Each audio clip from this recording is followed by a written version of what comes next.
Hola amigos y amigas, bienvenidos a Línea Verde en Plano Animal. Nos acompaña la médico veterinario Janet Vélez para hablar el día de hoy sobre los impactos que tiene el derrame de petróleo ahora en los animales que viven en las zonas marinas. Bienvenida nuevamente, Janet. ¿Qué tal? ¿Cómo estás?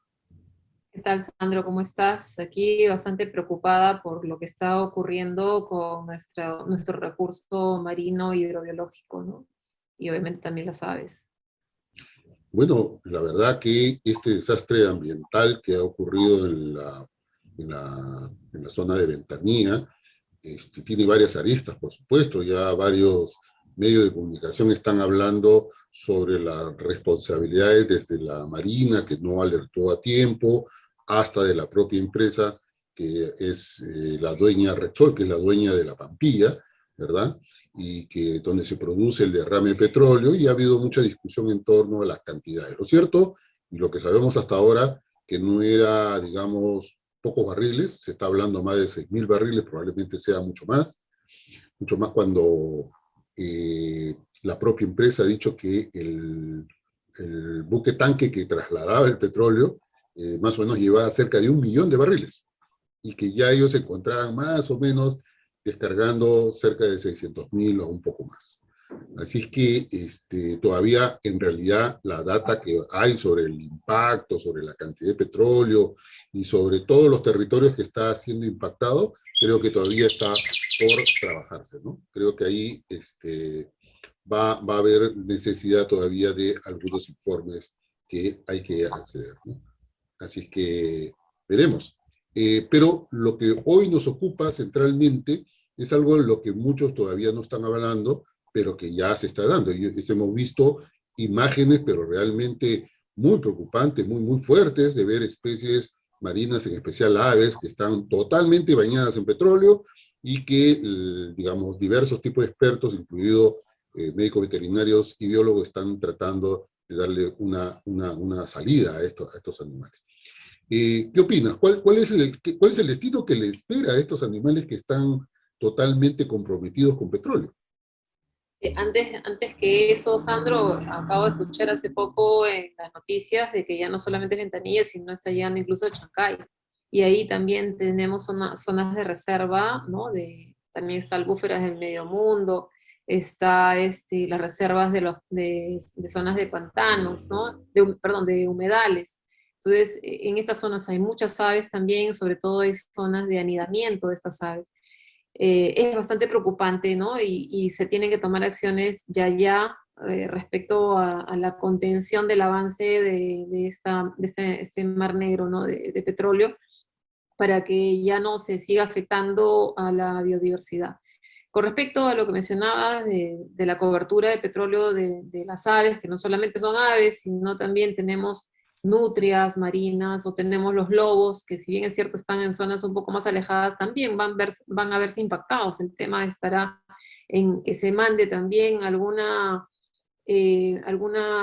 comisión, ¿no? especial en esas zonas de puntas e islas guaneras y ver cuál es la situación, no solamente de las aves, sino también de los lobos marinos que se van a ver impactados. Ahora, yendo al tema de las aves, como tú mencionabas, el que estén cubiertas de petróleo, que es la parte más superficial o externa que nosotros podemos ver, va mucho más allá del daño que se hace a la salud de las aves, ¿no?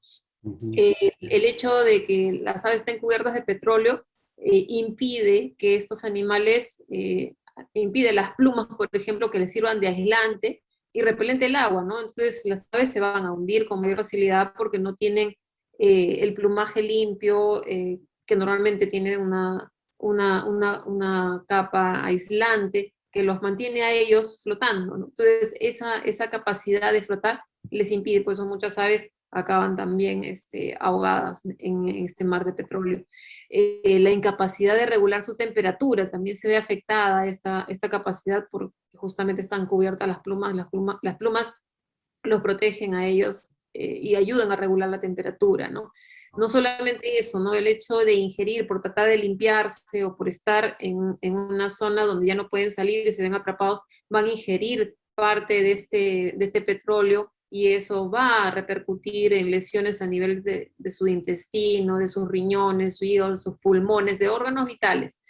Y esto se ha visto en otro tipo de desgracias similares donde ha habido el derrame de petróleo, ¿no? Y los animales por lo general pues mueren por caquexia, porque no pueden alimentarse, tienen depósitos de pigmentación marrón en los órganos debido justamente a la acumulación de petróleo.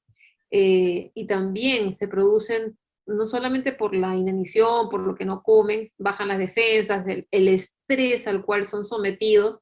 Todo esto hace también que los animales tengan un compromiso inmunológico, ¿no? Y la intoxicación que viene ya del mismo material del petróleo, que muchas veces también tiene plomo, ayuda a que haya unos niveles de intoxicación, una respuesta inmunológica del mismo organismo contra el organismo, ¿no? Problemas autoinmunes incluso.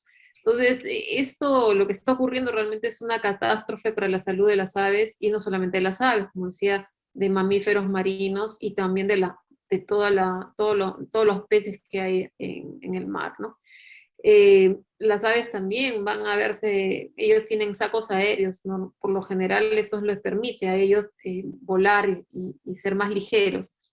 Estos normalmente cuando hay, como decía, las bajas defensas, también se ven afectados por hongos que normalmente están en el medio de las aves, como los aspergillus, pero cuando encuentran esa inmunidad deprimida, pues pueden invadir y producir hasta septicemias en estos animales, ¿no? Que es lo que normalmente se ha tenido como hallazgos de necropsia en aves que han sido afectadas por el petróleo.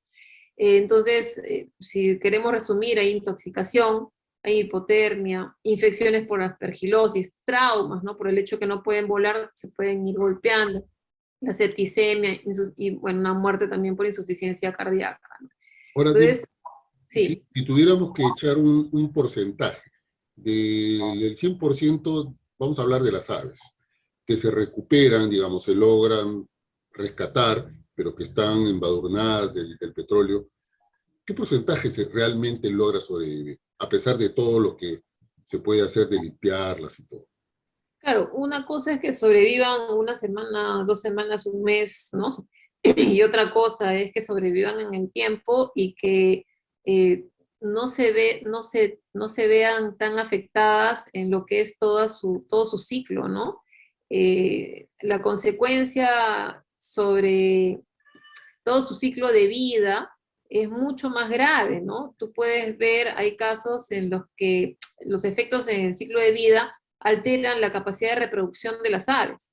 También el grosor de la cáscara de los huevos que permite la viabilidad de las crías. Casos de anemia, desórdenes renales, hepáticos, la reducción de la tasa del crecimiento, se pueden dar problemas hasta teratogénicos porque hay cambio incluso genético derivado de estas intoxicaciones.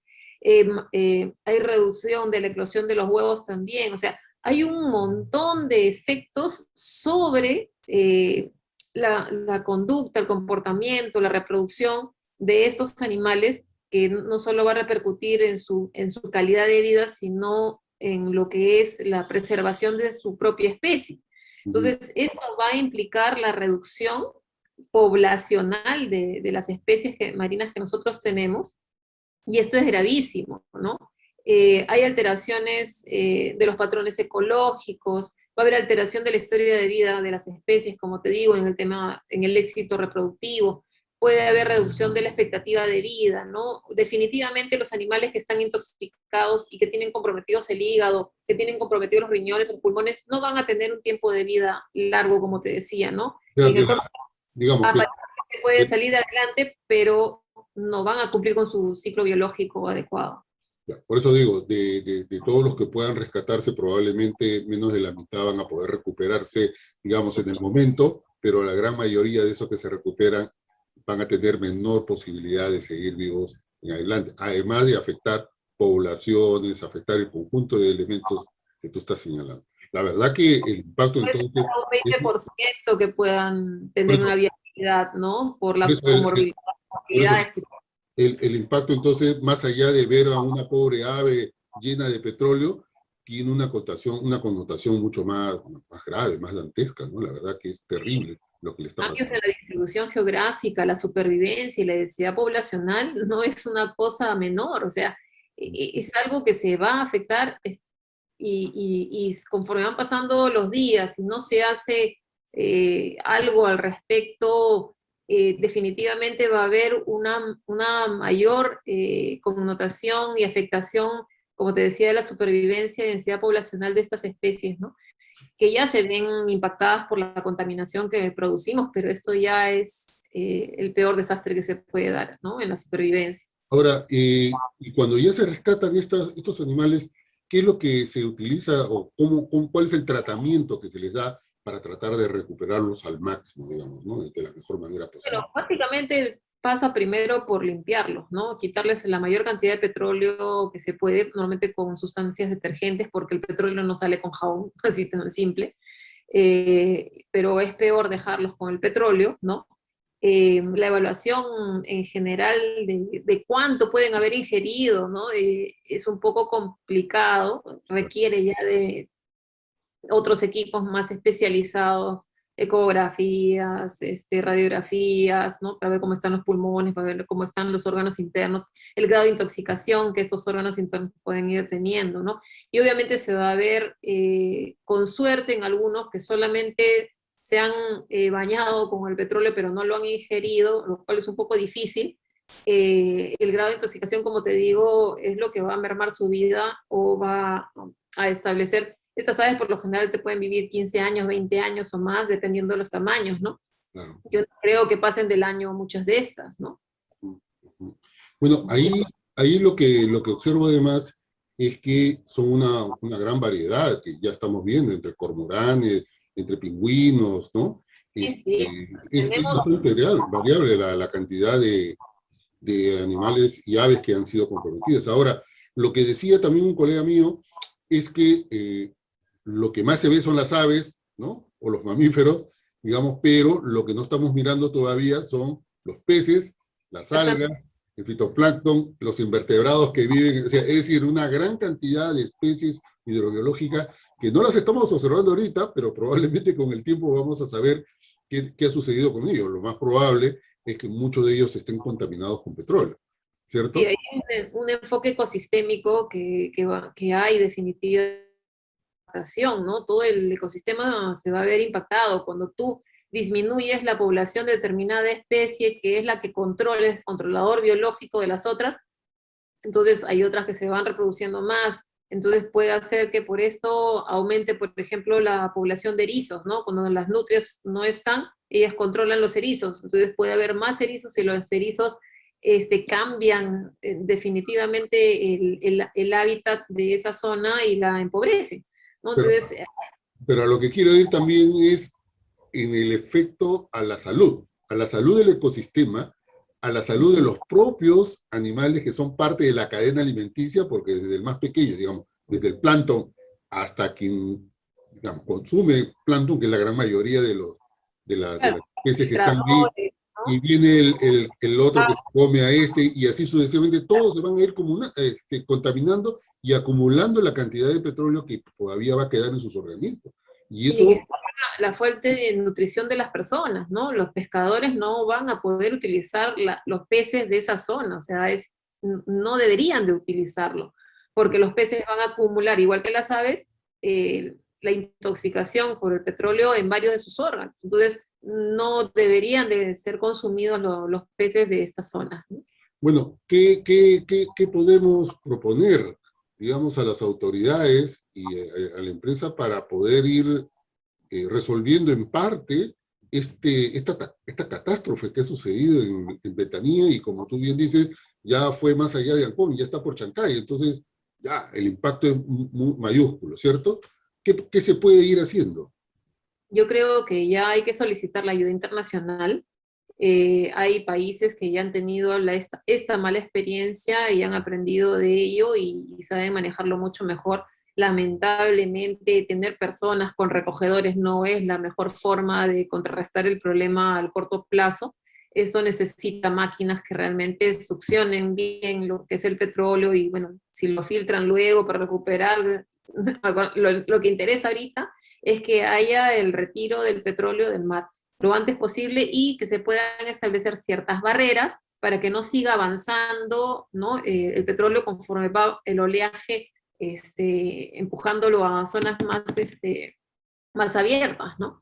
Bueno, Entonces, eso puede haber... debería, eso debería estar ya en el plan de contingencia. Lo que he podido informarme es que han buscado el plan de contingencia en Ocinermín y no lo encuentran. Entonces, ¿dónde está el Pero plan de que contingencia? pierda tiempo, pues no, hay países, como te digo, que ya tienen la experiencia, es tocar la puerta, o sea, hay que ser honestos y sinceros, no tengo la capacidad, no sé, entonces le pregunto al que sí sabe, ¿no? Y ya hay experiencias, incluso hay maquinaria que puede ser prestada, alquilada, lo que sea, ¿no? Para que haya una extracción más rápida del petróleo y no siga avanzando el impacto sobre la biodiversidad, el ambiente y nuestra salud también. La salud de los seres humanos también está comprometida, ¿no? Los humedales, tú sabes que hay un convenio de conservación de los humedales porque son las pocas fuentes de agua dulce que existen también, ¿no? Ok, Entonces, es correcto. Me hay parece que bien. hay que ver el impacto sobre todo, sobre esto no es poco, es realmente una desgracia ecológica. Bueno, en todo caso, y para ir cerrando, lo que creo que podemos hacer tú y yo es hablar con nuestros colegios profesionales. Lo que sí podemos hacer es que el Colegio Médico Veterinario, el Colegio de Biólogos, quizás puedan ayudar más con el monitoreo post, ¿cierto? Desde nuestras especialidades para lo que está sucediendo o lo va a suceder después, porque las consecuencias es donde podemos evaluar. Así que ahí haremos un esfuerzo para ver en qué podemos colaborar desde esa perspectiva. Sí, Muy se bien. pueden hacer redes de colaboración, ¿no? Perfecto, perfecto. Muy bien, gracias Janet. Nos ha quedado claro de que el impacto es bastante grande y que lamentablemente muchos de los organismos vivos van a sufrir, digamos, tremendos impactos que a muchos, la gran mayoría, los va a llevar a la muerte, que es muy lamentable. Muy bien, No solamente, Sandro, la actividad, el impacto de las especies, sino la actividad pesquera, el turismo y obviamente la contaminación ambiental, ¿no? Son consecuencias muy graves que vamos a tener que enfrentar como país. de acuerdo. Ojalá que aprendamos la lección y que esto no se vuelva a repetir. Muy bien, amigos y amigas, esto ha sido Línea Verde en Plano Animal y nos vemos en el próximo programa. Gracias por su atención. Hasta pronto.